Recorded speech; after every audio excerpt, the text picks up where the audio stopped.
जी मला थेट विचारायचं आहे, आकडा अजूनही 100ला स्पर्श करत नाहीये. अगदी 99 पर्यंत जाऊन आला, पण हा आकडा एकदाही 100ला स्पर्श करताना दिसलेला नाही. तुम्ही ज्या पद्धतीनं विकासाची भूमिका घेऊन मुंबईमध्ये उतरलात, थोडं जर हिंदुत्वाकडे लक्ष दिलं असतं तर कदाचित 100 पार करून एव्हाना गेला असतात. हे नाही वाटत आपल्याला?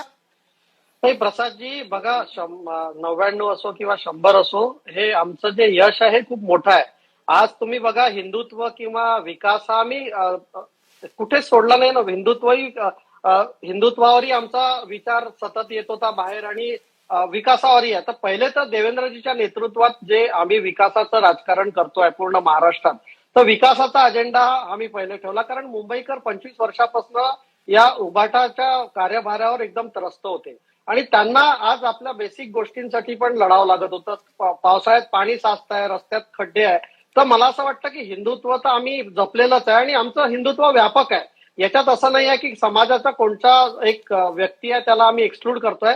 पण जिथे आम्हाला ठामपणे सांगायचं होतं की आम्ही मराठी मेयर करू, हिंदुत्ववादी मेयर करू, हे आम्ही सांगितलेलं आहे. आणि मला निश्चित आशा आहे की आम्ही 100चा आकडा नक्की पार करू. आणि भारतीय जनता पार्टी देवेंद्रजीच्या नेतृत्वात आणि मोदींच्या नेतृत्वात हिंदुत्वात हा आमचा कणा आहे. म्हणजे हिंदुत्वाशिवाय तर भारतीय जनता पार्टीचं एक्झिस्टन्सच नाहीये. तर हिंदुत्व पण तेवढ्याच जोरात आहे आणि विकास पण तेवढ्याच जोरात आहे.